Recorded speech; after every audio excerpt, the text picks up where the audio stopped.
it's Elizabeth Huston from Elpis Astrology at elpisastrology.com. Thanks for joining me today. So today I'm going to do a video for the first half of October 2018. And in this video I will be covering parts of the Venus retrograde, which for the month of October will be in Scorpio. And I will do the new moon in Libra. Now, Venus goes retrograde on the 5th of October, and it sees Venus all in Scorpio in October.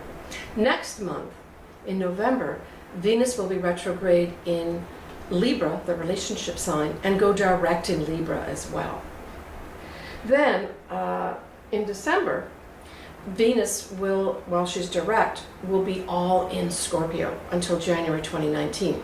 So the reason I'm telling you this is that Venus, whether she's retrograde or direct, starting in October, right the way through to January, will spend most of that time in Scorpio, just some of the time in Libra. Both signs are important to remember, but the emphasis is going to be on Scorpio and what Scorpio represents, right? So I'm going to talk a little bit about that to give you some framework from which you can draw from that may actually help and assist you through this Venus retrograde. Now, Venus retrograde, remember, is in Scorpio, is going over the ground that was illuminated by Jupiter in Scorpio. Now, as of me making this video, Jupiter still is in Scorpio and will be until the first week of November 2018. But the important point to remember is that this Jupiter in Scorpio has been illuminating the dark recesses of our minds. What psychological programs or even secrets, either that we've been keeping or other people have been keeping from us, have been running in the background, influencing our choices, especially relationships choices. So the Venus retrograde, especially when it's in Scorpio, is going to be picking up those Jupiter and Scorpio breadcrumbs and examines them for worth and use. Now I'll give you a real life example of how this has played out for me. So over this past year, I've actually been looking at what kinds of things, programming, psychological programming, things from my past, my childhood, have possibly been influencing me, especially as it relates to my relationships. And I'll be honest, it was only a week ago I commented to someone, but why does it have to be so hard in relationships? And that just took me instantly back to my childhood, my early childhood, with my interaction with my now deceased mother. She was basically an untreated bipolar, and nothing was ever good enough for her, although she did sometimes have a good sense of humor. And it took so much effort all the time to make her happy. Now this was generalized to pretty well everyone that was close to her in her life, so I was not certainly picked out for this. And I'm certainly not trying to make out that I had this horrible childhood and I'm looking for sympathy. That's not my point here. My point is to illustrate a point of what Venus and Scorpio can mean for an individual, especially as we look at the Venus going retrograde after Jupiter has shone this huge light in this area. So then I fast forwarded to all my relationships with males especially, and I said, you know, a lot of those relationships I could really say were very hard for me. And I put a lot of effort into them and didn't easily walk away from them because I thought that's the way I was supposed to do it. And I'm not advocating people just walk out of relationships, by the way, at all. I'm a big advocate of putting relationships to the forefront and making efforts every day. It's a two-way process. But I am saying that we may have programs from our very early childhood that we're not even aware of. So that's the point I'm trying to make by illustrating my real life example for you, and I hope that helps you. It really has helped me because I'm now going to spend this Venus retrograde period really looking closely at how I can change that. What can I do, small or large, to make sure, A, I've got that right person to begin with, and if it's not right, to let it go to begin with. So again, I'm personalizing this whole thing for you. You extrapolate what you can from what I'm giving you and maybe apply it to your own life.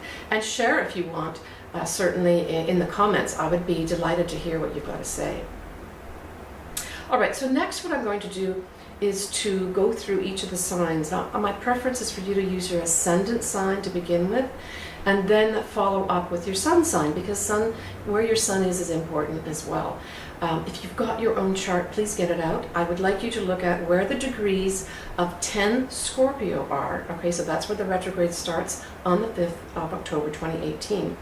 And then where the 25th degree of Libra is in your chart. In many cases, you may find that it actually overlaps 2 houses. So we're looking at the actual house or houses that both these degrees are in. And because that is going to give you a heads up to where you're going to be looking at what programs have been operating in the background, possibly from your childhood, that are influencing you in those areas of your life. I will go through all the signs, which then will tell you what house is affected. So this is just going to be a general forecast. It really is important if you've got your own chart. So in classic astrology, of course, most astrologers refer to the Venus retrograde as a time when past loves can come back into your life. Sometimes past friends too, that meant something to you, for another look. And certainly that can happen. It's happened to me twice. All right, let's go through the signs. So we look at Aries. We have 8th house is affected by this Venus retrograde in Scorpio. And the 8th house is actually ruled by Scorpio, so you've got a double whammy there. So this really refers to uncovering truths that might be holding you back, and kind of refers back to what I said earlier in the video, those programs that may be running in our psychological minds that we haven't even recognized that it's a default that we go to, right? And some secrets, either yours or others, may come up at this time. Taurus is the 7th house of relationships, so that's business or marriage relationships will be coming up for review. Now, this doesn't have to be negative things that may be coming up, but they just may be things that have become stuck, right? Where we get into this habit of doing things that maybe are not good for us and for your partner either. So this is a time when you'll be looking at those. And also with business partnerships, maybe there's some psychological things that are going on that need to be addressed, that are affecting the partnership, that could be made better. When we look at Gemini, that's the 6th house. And 6th house rules a couple of things. It mainly is to do with health. Virgo rules the 6th house, and it so refers to diet and exercise. It also is your day-to-day work. And it also refers to potentially having an obligation that was either thrust on you or that you chose, that you're released from. But generally speaking, I find the 6th house is to do with some aspect of health. So this may be a time when you start valuing your health more and improve your diet and exercise, or just take it to a different level. Or you look at your day-to-day job and realize that maybe that's affecting your health adversely, and you decide to change it, or use this time to try to look at other jobs that may actually be better for your health. When we look at Cancer, that's the 5th house, and the 5th house is a big house in terms of the things that it rules. Now, generally speaking, it's probably going to do with early romance. So that is one of the areas of the 5th house. The 5th house is ruled by Leo, but it's also being authentic, it's being creative, it's our children, it's games of chance, and it's also our hobbies and our own businesses. So it's a lot of things it covers. Are there any programs operating in the background that are, knee-jerk reactions when you first start off a romantic relationship with somebody that you need to address, right? That might be up for grabs. Or maybe your child, would value more time with you. Something as simple as that may be up. Or you may decide to become more creative in your new business, or literally start a new creative business that expresses the authentic you, especially as it relates to your values. Value of self, right? That's that Venus. Leo, it's your 4th house of home. But this also includes your childhood home and issues and programming that may have been going on in your childhood. And it may also involve your mother to some extent.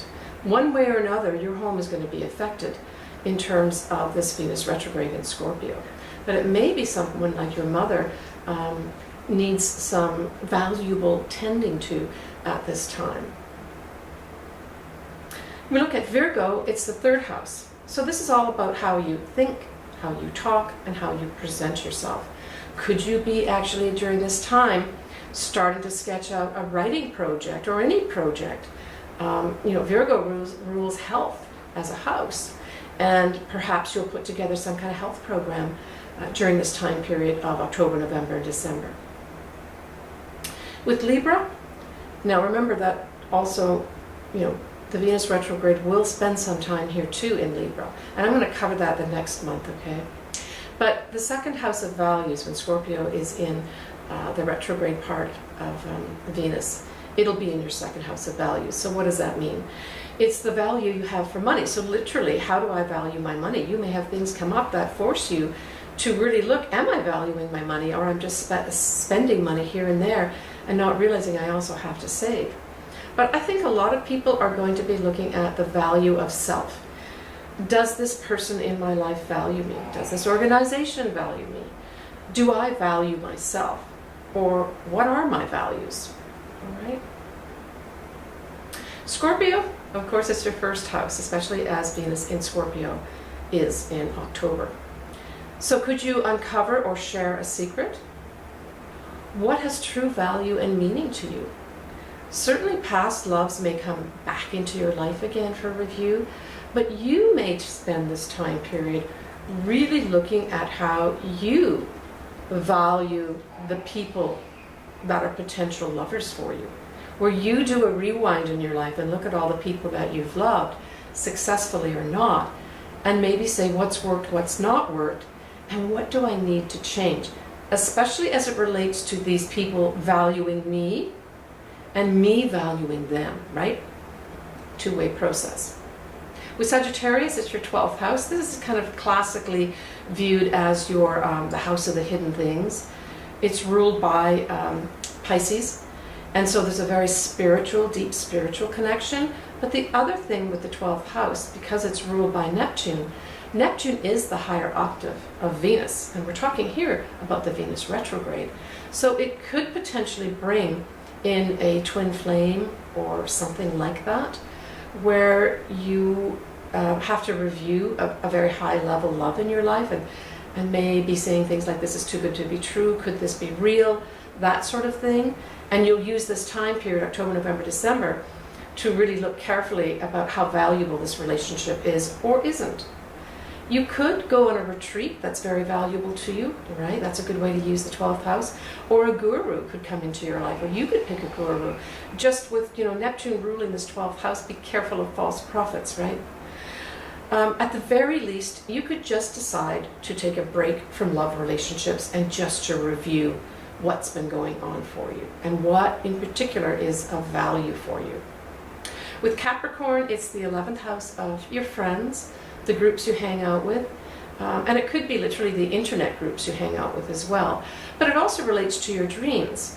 So, your wishes and your dreams. So you may at this time say, are all these things, these friends, these groups, the dreams I have, are they really of value to me, or do I need to revise them? So you may spend this time period doing that. With Aquarius, it's your 10th house. So 10th house is pretty simple. It's your career and the goals that you put down for yourself. So this is going to be you saying, do I value this career? Does this career value me? The goals I've set for myself, these long-term goals for my career, are these really valuable? Do they really provide value for me long-term? So you'll be spending some time looking at this. You may even decide to change up your career because it's not of value to you. And it's not really serving you in the long term, right? With Pisces, we're looking at the 9th house. So you could potentially have a new romance with a foreigner. You could, have some toing and froing in your mind about potentially the value of an advanced degree. Or you may also be toing and froing about, I really think it's valuable for me to move to a foreign country, and deciding, is that of value to you and maybe even other people like your family? Is it of value to them as well, not just to yourself? All right, so that ties up the different houses as it applies to the different signs. So we have a new moon in Libra on the 8th of October, 2018 at 8:47 p.m. and that's Pacific Daylight Time.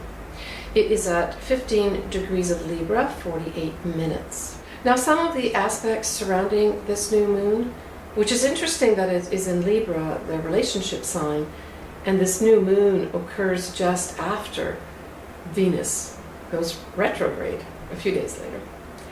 And so to me, this says there might be some new relationships coming to our lives. And again, you can harness this Venus retrograde energy over the next few months to really test out this relationship and make decisions of whether or not it is good, but more in particular, is it a value of you, and does it value you, right? Use that whole Venus retrograde period to really see, is this a good relationship for you or not?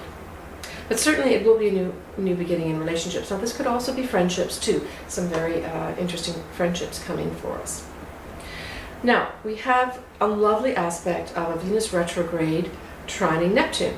And remember that Neptune is the higher octave of Venus. So this could set up some absolutely beautiful energy to produce music. It could do with anything to do with the arts, like painting and sculpturing, but in particular in music of any sort, or maybe poetry, could be quite inspirational at this time.